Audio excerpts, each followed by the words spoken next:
What's up, guys?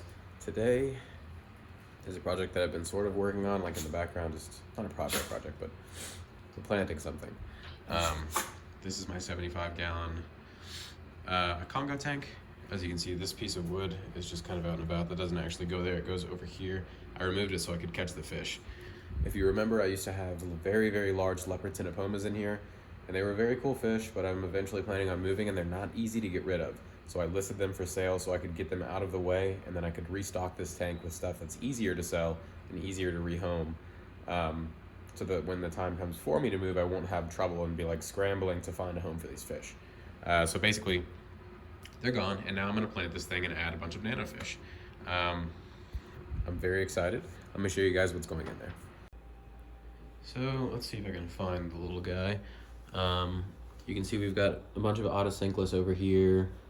There are a bunch of autos, really. Wow, even more. I have more than I thought I did. But there's a lot of plants in here. There's a lot of amino shrimp. So we've got some Cryptocorini or Cryptocorin balance, a lot of narrow leaf Java fern and just random species of Java fern, some bulbidus, Christmas moss. I have a disturbing amount of Christmas moss. You're not gonna be able to see because of the glare, but it goes all the way to the very end of the tank. And this is mini Christmas moss in here. This was my feeder tank for the leopard tinopomas, which is breeding guppies. And then, so a lot of moss is gonna go in there. Anubias, Bucephalandra, and where's the fish that I'm putting in here? There was an amino shrimp right there, but let me find him real quick. This is an African butterfly cichlid. They're really cool little dwarf species of cichlids. I decided a long time ago that dwarf cichlids are some of my favorite fish of all time. That and discus. I like peaceful, semi-peaceful fish that are small and very, very large tanks. So he's gonna go in there. I may add a few other species of South American species or cichlids, just because I love South American dwarf cichlids. They're my favorites. But that's my favorite Congo or African cichlid, basically. So he's gonna go in there, and then we're just gonna add a ton of just nano stuff. Oh, he's so cool. He's got such a good personality. He's a very, very cool fish. I'd like to find a mate for him, but if not, no big deal. But all these plants are gonna go in there. So the first things first, I'm going to service the canister filter because that hasn't been done in a while, and I want to have like a fresh start with this tank. I'll probably add another canister filter just to increase flow and oxygenation and stuff like that.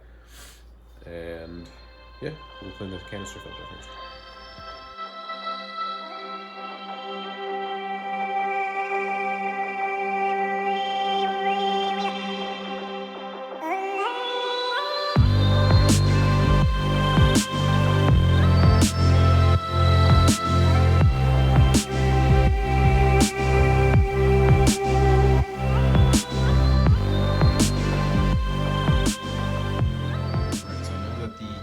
Is nice and clean, ready to go back on the tank.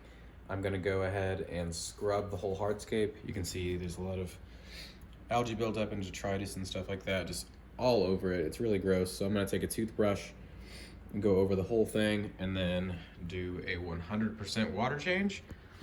I'm gonna fill it back up, run the filter, and then we'll start planting.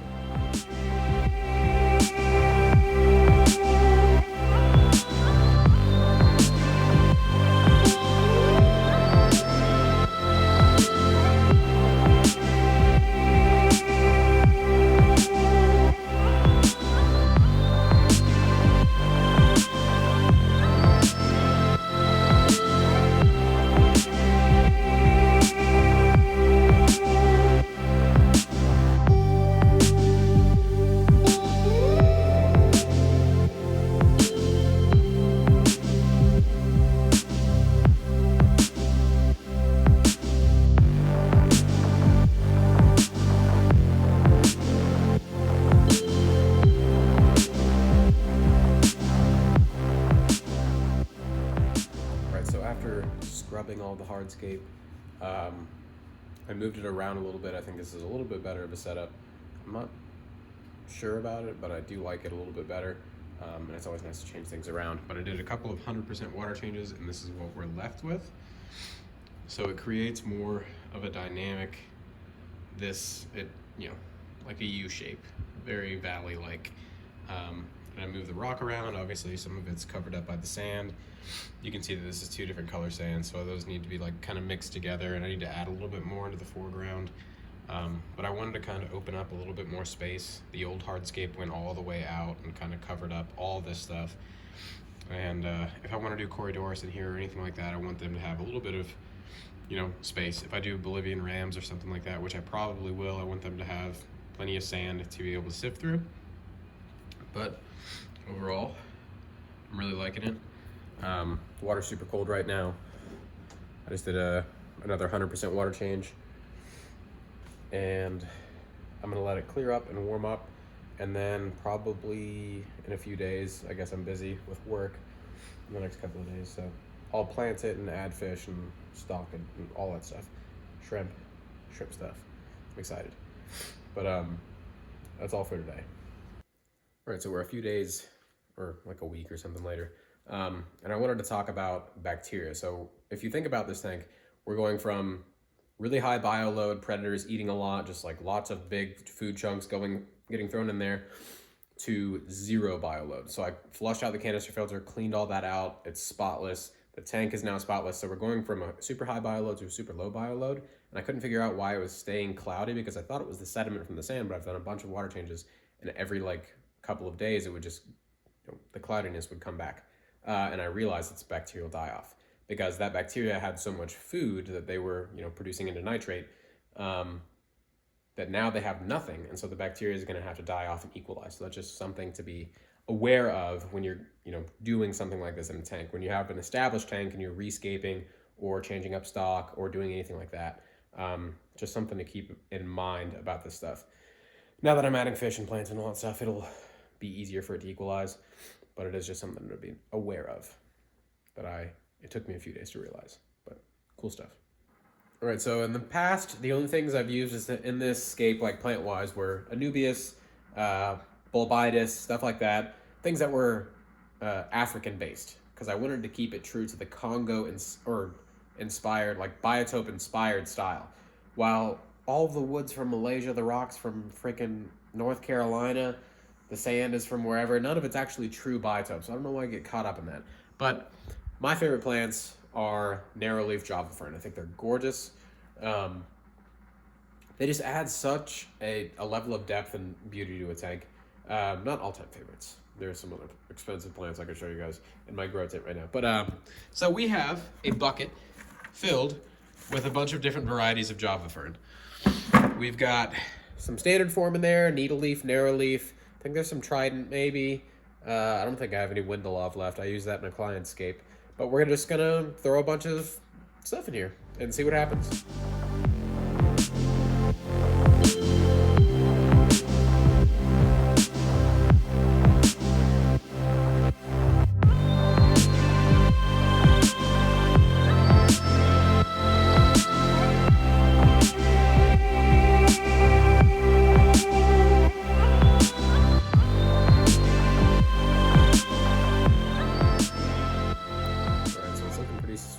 Java ferns. I hate Java moss. I almost said Java moss. Java moss is the least. I hate Java moss. I'm not going to get into it. But it looks very, very, very cool. I'm a big fan of the whole thing now. But now I'm going to go ahead, like you can see, a little bit of Bulbitis here, mostly the big major Java ferns here, and then lots of narrow leaf in and around the larger species with a little needle leaf up there just to see what it does. Moss tucked into the cracks kind of all throughout this little area and back in there. And now we're gonna go get some Bucephalandra and Anubias and add a little bit of detail here and there, and then we can add some fish.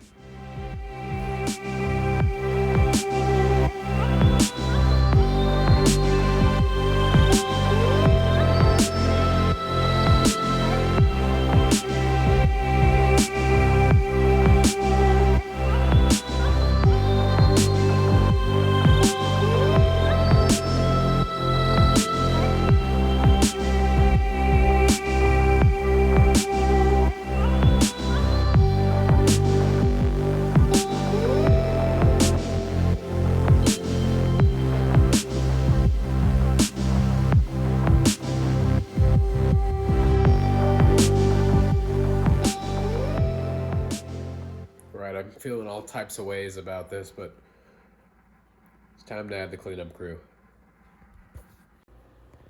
So for the cleanup crew, the current stocking of the tank is going to be basically just the cleanup crew and this one little guy. He's super stressed out, so I don't want to kind of point at him too much.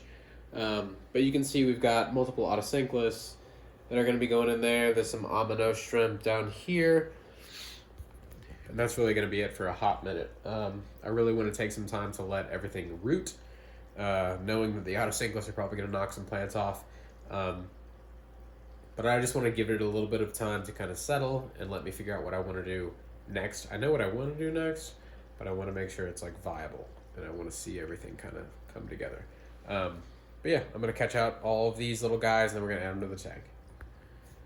All right, so these guys are acclimated enough to where I can just add them in.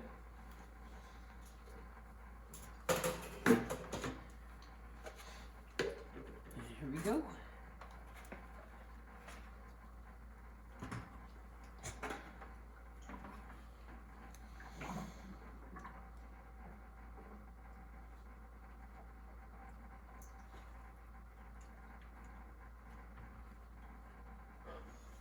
Typical. There we go.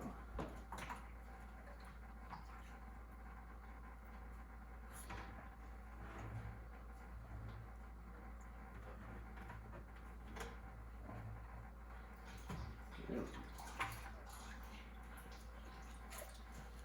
Oof. Every single one of the autos tried to stay in the bucket. All right, and so it begins. All right, ignore the lack of the, oh, I'm actually still a little bit stuffy, and the haircut, but it's a few days or a week or two later. We've got some nice tint to the water now with the tannins. All the plants are kind of situated. Little dwarf cichlid's doing his thing. He's really good. Really good fish. He's eating well. He likes to explore the tank. All the cleanup crew is keeping this place pretty spotless. You can see the wood is just nice and clean. But I need to go back in there and reattach a few of these little plants when I get a minute. And I will be adding more fish, obviously. Just hard to find things locally for me. Unfortunately, I don't have a great local fish store. But occasionally they do get really good things in. But yeah, thank you guys so much for watching. Don't forget to like and subscribe. I'll have some updates coming hopefully soon for this one. But yeah, hope to see you next time.